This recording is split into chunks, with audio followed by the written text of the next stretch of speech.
to defend their skies without begging for permission or drowning in debt. That aircraft already exists. It's not the F-35, it's not the Eurofighter, it's Pakistan's JF-17 Thunder, and it's rewriting the rules of modern air power. The JF-17 Thunder stands as one of the clearest examples of what can be achieved when two nations commit to strategic defense collaboration that challenges the traditional monopoly of Western aircraft producers. Pakistan, with its limited resources, knew it could not afford to keep buying expensive Western jets forever, nor could it rely indefinitely on the political strings that always seem to come attached with those deals. China, on the other hand, had both the industrial capability and the strategic interest in building a partner in South Asia that could share in its defense ecosystem. Out of this partnership came the JF-17 Thunder, a fourth-generation multirole fighter that has stunned analysts with its balance of cost and performance. What makes this significant is that it breaks the old model in which advanced fighter aircraft were the exclusive domain of countries with vast defense budgets, such as the United States, Russia, or a handful of European nations. By pooling resources, expertise, and strategic intent, Pakistan and China have shown that cooperative development can level the playing field and produce results that were once thought out of reach for developing nations. The JF-17 program demonstrates the importance of defense independence in a world where reliance on Western suppliers often means dealing with sanctions, export restrictions, or political leverage. Pakistan's Air Force had long operated Western platforms like the F-16, but access to upgrades, spare parts, and advanced weapons was always subject to Washington's approval. By working with China, Pakistan not only gained a partner willing to transfer technology, but also ensured that its frontline fighter would be free of external interference. The JF-17 is now largely manufactured in Pakistan at the Pakistan Aeronautical Complex in Kamra, a massive achievement for a country that once depended entirely on imports. This gives Pakistan sovereignty over its air power, something priceless in times of conflict. The collaboration has also introduced a new template for how nations can approach defense procurement. Rather than accepting a cycle of dependency on expensive Western jets with billion-dollar sustainment contracts, countries can look toward cooperative development as a way to tailor platforms to their unique needs. The JF-17 was designed with Pakistan's operational realities in mind, from its short airstrips to its multi-role mission requirements. By being cost-effective and practical, it delivers exactly what is needed without unnecessary luxuries that often inflate the price tags of Western fighters. This is why the JF-17 has become a case study, because it is not just a fighter. It is a symbol of how strategic partnerships can rewrite the rules of global air power. The JF-17's greatest selling point in the global defense market is its affordability without sacrificing combat credibility, and this is where it truly separates itself from many of its Western counterparts. The modern world has witnessed the spiraling costs of fighter jet programs, most notably the American F-35 project, which has consumed over $1 trillion in development, procurement, and sustainment. For many nations, such programs are far beyond financial reach, and even for wealthy powers, the cost-to-benefit ratio has been heavily debated. The JF-17 breaks away from that mold by offering a capable fourth-generation multi-role fighter at a fraction of the price, with unit costs reportedly ranging between $25 to $30 million depending on configuration. This is a sharp contrast to Western jets, which can exceed $80 million per unit, not to mention the exorbitant life cycle costs of maintenance and upgrades. For countries with limited defense budgets, this affordability is not simply attractive, it is essential to survival, because air power remains a cornerstone of national defense, and the ability to field a credible air force cannot be compromised. Affordability, however, does not mean the JF-17 is a stripped-down machine that lags behind its competitors. On the contrary, the aircraft incorporates modern avionics, fly-by-wire systems, glass cockpits, helmet-mounted displays, electronic warfare pods, and compatibility with a wide range of air-to-air and air-to-surface weapons, including precision-guided munitions. It can carry beyond visual range missiles, something that ensures it remains relevant in modern combat environments where long-range engagements dominate. The Block 3 variant, in particular, introduces an AESA radar, an advanced feature that brings it close to the capabilities of Western 4th-plus generation fighters at a fraction of their cost. The presence of such systems ensures that the JF-17 is not just affordable, but also lethal and capable of meeting the demands of modern conflict. This combination of cost-effectiveness and combat capability makes it an attractive proposition for smaller nations that want to modernize without bankrupting their defense budgets. What further enhances its appeal is the reduced maintenance burden compared to heavier, more complex Western jets. Many advanced aircraft require sophisticated infrastructure, constant technical support, and costly spare parts pipelines. The JF-17, however, is designed for ease of operation, with a lower logistical footprint that allows air forces to keep it in the air without draining national resources. This makes it especially suited for countries where operational sustainability is just as important as initial acquisition. Nations like Nigeria have already demonstrated this by integrating the JF-17 into their forces, despite having far smaller budgets than regional heavyweights. What this shows the world is that the JF-17 offers a balance that Western defense industries often fail to provide: cutting-edge capability at an affordable price. That equation is why the JF-17 is being studied as a model, because it proves that effective air power does not need to be tied to massive defense spending, but rather to smart, efficient design. The JF-17's growing export success has turned it into a disruptive force in the global defense market, reshaping the dynamics of how countries view fighter aircraft procurement.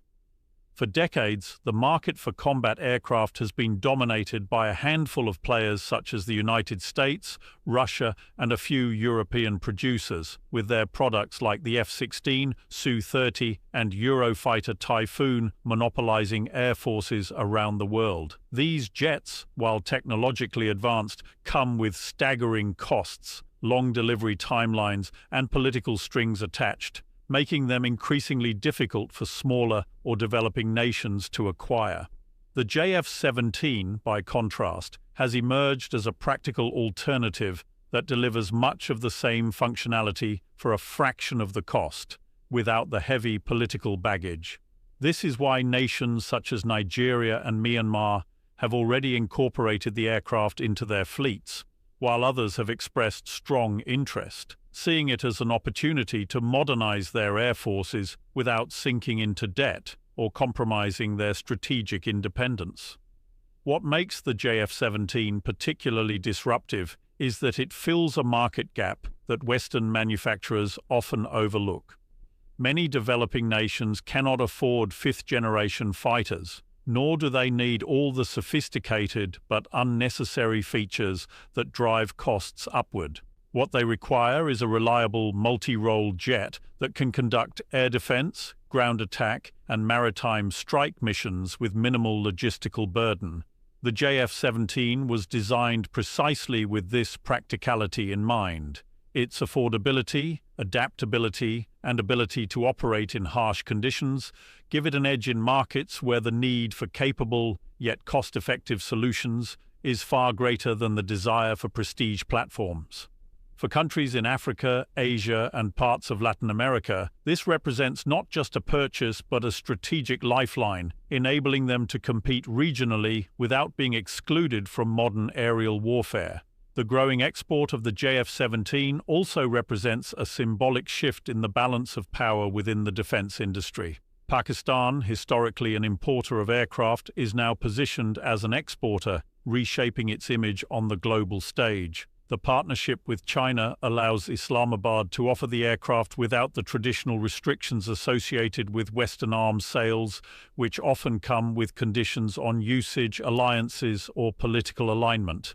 This freedom makes the JF-17 more attractive to governments seeking not only affordability, but autonomy. Moreover, its sales success pressures Western firms to rethink their strategies, as they now face competition in markets where they once had an uncontested hold.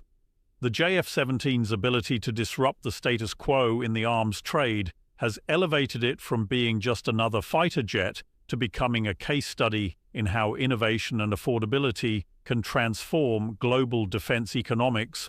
The operational success of the JF-17 within the Pakistan Air Force has been one of the strongest validations of the aircraft's design philosophy and purpose. Pakistan originally sought to replace its aging fleet of Mirage 3, Mirage 5, and Chinese F-7 aircraft that had long served as the backbone of its air defense. These older platforms were not only technologically outdated, but also expensive to maintain, creating an urgent need for a modern yet affordable solution. The JF-17 stepped into this role seamlessly, allowing Pakistan to gradually phase out older fleets and replace them with a fighter that was not only cost-efficient, but also versatile enough to perform multiple roles. Today, the JF-17 makes up a significant portion of the Pakistan Air Force's frontline squadrons, giving the country a modern combat capability that is domestically sustainable and geopolitically independent. The aircraft has demonstrated its effectiveness in real operational scenarios, proving that it is more than just a budget-friendly option on paper. One of the most notable moments came during the 2019 aerial engagements with India, where the JF-17 played an active role in Pakistan's air defense operations. Its ability to deliver precision strikes and participate in modern dogfights underlined the fact that the Thunder was not a second-rate fighter, but a competitive combat platform capable of holding its ground against more expensive adversaries. This combat performance instantly elevated the aircraft's credibility and reinforced its image as a reliable tool of modern warfare. For Pakistan, the confidence in fielding its own domestically co-produced fighter in combat highlighted a milestone in military self-reliance and strategic deterrence. The JF-17 also integrates smoothly with Pakistan's evolving doctrine of network-centric warfare. Equipped with modern avionics, electronic warfare systems, and precision-guided weaponry, it allows the Air Force to execute a variety of missions, from air superiority and close air support to anti-shipping operations. Its adaptability means it is not tied to a single mission profile, which is critical for a country like Pakistan that must stretch its defense resources across multiple threats and terrains. By relying on the JF-17, Pakistan ensures that its air power remains flexible, modern, and cost-effective, giving it a decisive edge in maintaining regional balance. Another measure of operational success is sustainability. The Pakistan Aeronautical Complex at Kamra ensures that the majority of the maintenance, upgrades, and even production of the aircraft happened locally, reducing dependence on foreign suppliers. This not only keeps costs under control, but also gives the Pakistan Air Force confidence that its frontline jet will remain available during times of crisis without delays from international politics. With newer variants like the Block 3 introducing advanced ESA radar, improved electronic warfare capabilities, and integration with long-range missiles, the JF-17 continues to evolve in service, proving that it can adapt to changing threats. In short, the aircraft's operational track record has made it a backbone of Pakistan's defense strategy and a practical case study in how nations can achieve credible air power without succumbing to the limitations of exorbitantly priced aircraft. The JF-17 has become more than just a military asset for Pakistan. It has evolved into a diplomatic instrument that extends the country's influence and strengthens its position on the international stage. Defense exports have always carried political weight, because when one nation buys another's weapon systems, it ties itself into a long-term relationship that involves training, maintenance, spare parts, and sometimes even joint exercises. This relationship becomes a channel for building trust and expanding influence well beyond the battlefield. For Pakistan, which has historically been a buyer in the arms market rather than a seller, the ability to export the JF-17 marks a significant shift in its strategic identity. By selling this aircraft to countries like Nigeria and Myanmar, and by entering into talks with others in Africa, Asia, and Latin America, Pakistan is not only earning revenue, but also creating defense partnerships that carry long-term geopolitical value. The key advantage Pakistan gains in this process is leverage. Western suppliers often dictate terms to their buyers, embedding conditions related to usage, political alignment, or future support. The JF-17, however, comes without the heavy-handed restrictions that typically accompany Western arms deals. Countries purchasing the aircraft see it not only as an affordable solution, but also as a purchase free of political interference. This independence appeals strongly to governments that are tired of being pressured into alliances or policies just to keep their aircraft operational. By offering this alternative, Pakistan positions itself as a partner that respects sovereignty, a factor that adds diplomatic weight to every sale. Beyond immediate sales, the JF-17 serves as a platform for deeper cooperation. Buyers often require pilot training, ground crew instruction, maintenance infrastructure, and logistical support, which leads to long-term collaboration between air forces. This creates opportunities for Pakistan to engage militarily and politically with nations that may not have been traditional allies. In a way, every JF-17 delivered abroad acts as an ambassador for Pakistan, building networks of defense cooperation that extend its influence well beyond South Asia. The presence of Pakistani trainers, engineers, and military advisors in countries that operate the JF-17 ensures that Islamabad's footprint grows in regions where it previously had limited reach. The aircraft also allows Pakistan to reduce its own vulnerability in the global defense market. By creating demand for the JF-17, Pakistan strengthens its defense industry, ensuring that it can sustain domestic production lines and fund research for future upgrades. This cycle creates a self-reinforcing advantage. The more nations that operate the JF-17, the more credibility the platform gains, making it easier to attract new buyers and expand Pakistan's geopolitical reach. With newer variants like the Block 3 being showcased to potential customers, the aircraft continues to serve as a bridge between military necessity and diplomatic opportunity. In essence, the JF-17 is not just a fighter jet, but a strategic tool that allows Pakistan to punch above its weight on the world stage, combining defense economics with global influence in a way that was once thought to be out of reach for a country with limited resources. The JF-17 has become a model for how future air power strategies are likely to be shaped in an era where affordability, adaptability, and efficiency are just as critical as cutting-edge technology. For decades, military aviation has been dominated by a prestige mindset in which countries pursued the most advanced and most expensive platforms to demonstrate superiority, even when such purchases strained national budgets and created long-term dependency on foreign suppliers. The JF-17 challenges that assumption by showing that modern air forces can remain credible without chasing the unattainable dream of fifth-generation or sixth-generation fighters that only a handful of superpowers can realistically afford. Instead, it emphasizes that the future of air combat will not necessarily be determined by who has the most luxurious aircraft, but by who can field the right balance of performance, cost, and sustainability. This shift in thinking is vital because air power is no longer about prestige alone, but about maintaining round-the-clock readiness in a world of unpredictable and hybrid threats. The rise of drone warfare, electronic warfare, and network-centric combat has already changed the way militaries view their arsenals. In such an environment, a country that spends hundreds of millions per jet risks being financially outmaneuvered by an adversary, fielding larger numbers of cost-effective platforms combined with unmanned systems. The JF-17 embodies this philosophy by being affordable enough to be purchased in significant numbers while still advanced enough to remain relevant against modern threats.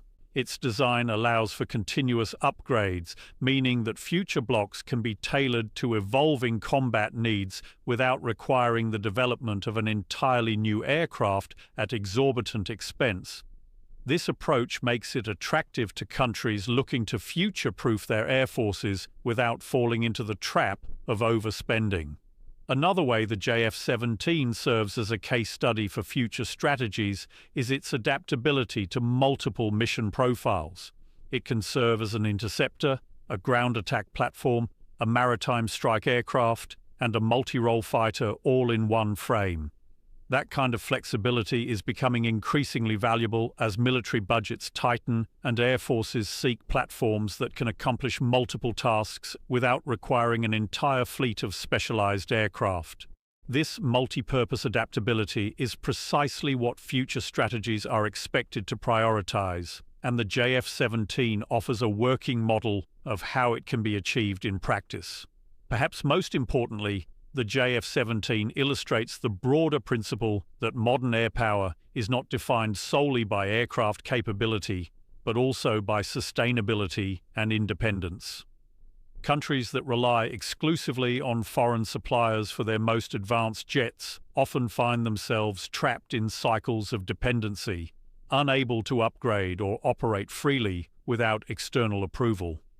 The JF-17 demonstrates a pathway towards sovereignty, where domestic production and international partnerships provide an air force with autonomy over its core capabilities. This independence is increasingly viewed as a strategic asset in itself, and it is likely to inspire other nations to adopt similar approaches when shaping their future procurement strategies.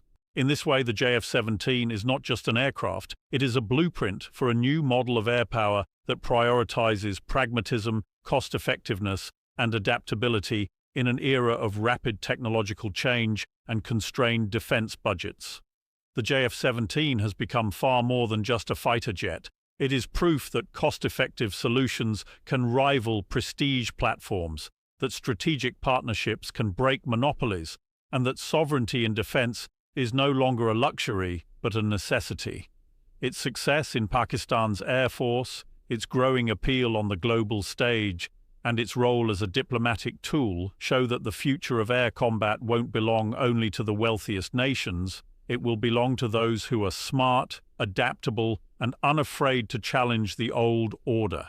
The Thunder is not just flying missions. It is carrying a message to the world that effective air power doesn't need to be the most expensive, it just needs to be the most practical. And that message is turning the JF-17 into a global case study in how the future of warfare will be shaped, not by who spends the most, but by who spends the wisest.